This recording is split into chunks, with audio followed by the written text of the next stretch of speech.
I'm currently a police officer with the Ottawa Police, my 14th year.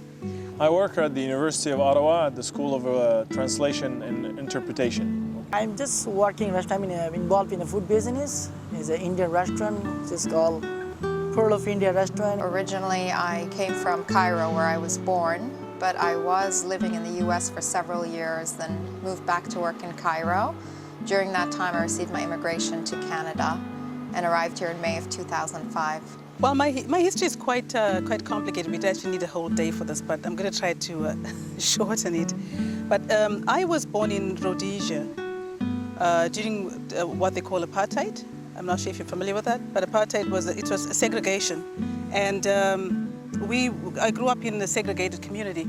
As long as I could remember, we had been segregated, and I knew no other life then. But as long as I could remember, I knew that the life that I was living then wasn't right, because who gets to determine who becomes a human being and who's not, and who is less a human being and who's more a human being? Well, I'm from a country which is Bangladesh, and as you know, is one of the countries is a poverty we do, for sure, but obviously for the best life. That's why I decided to come to Canada. And my brother was here, my dad was here, and my dad went back to Bangladesh and he told me about Canada and how beautiful it is. I was born and raised in Switzerland, in Europe, and my parents are from a Middle Eastern background. I came to Montreal to study, to do a PhD in translation studies. I came to Canada because my family was Canadian. However, they didn't sponsor me. I immigrated under the skilled worker category, so I was approved under the points system, where you get points for your language, your education, your years of experience.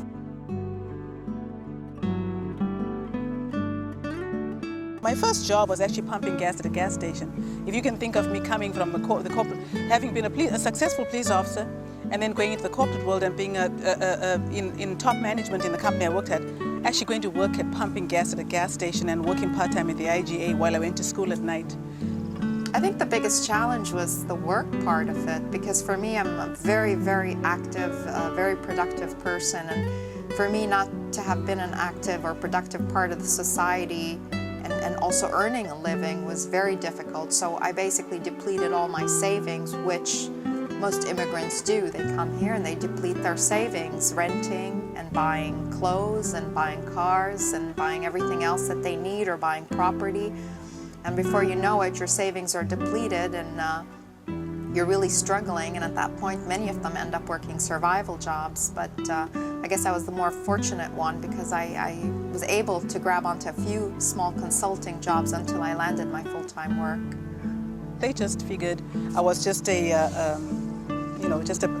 poor person from that, just took an entry-level job because that's all I was experienced in.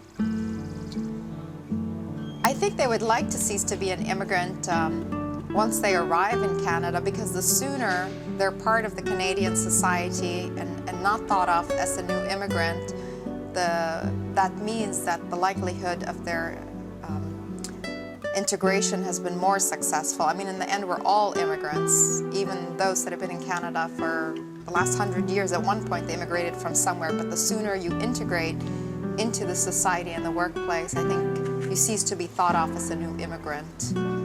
I said to myself, nobody's going to come to me and say, Isabel Anderson, this is what's available to you. I'm going to have to go out and look for it. So I remembered that there was an office on Rideau Street. It was Employment Immigration, I think it was. That's where it was that time. I went in one day and I said, look, I'm here to find out.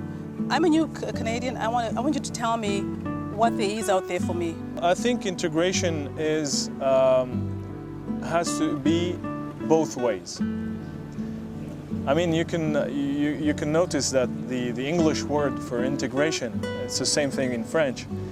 When you say I integrate something, it means that you try to get into something.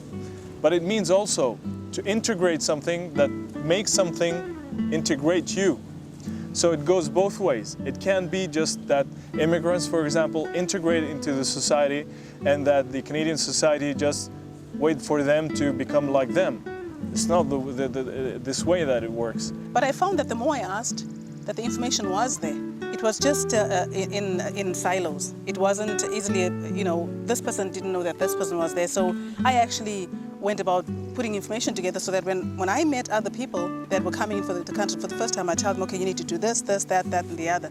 So unofficially, I became like an ambassador for people coming in. And I also saw the need for me to be plugged into the community. I decided to go back to the university to study, and which was not possible for me because of the expensive. I couldn't afford it. Then I turned to work in a restaurant, and I was dreaming before, when I started that job, cooking job, I was dreaming to be owner of a restaurant. And I put lots of effort in it, and dream came true. Immigrants are expected to change a lot, to become integrated. But I think, as I said before, they also need to see that they're heard, they're listened to, and that there is a place where they can express themselves and be more giving to it in order to be really feel part of the society. I think it's very important for them to start preparing themselves prior to coming to Canada. I think it would be wise for Canada also to approve people in occupations that are needed in Canada. I would like to tell the immigrants, study. If they're in study, study hard. If they work, work hard. But still, to go to school to learn about Canada. Don't give up. Just don't give up. It may look, it's a lot better than it looks. Don't give up. There's all kinds of resources out there. All you need to do is to ask. Don't be afraid to ask. Know that any door that any mainstream Canadian walks through, you can walk in. You have every right to walk through any door that any mainstream Canadian walks in.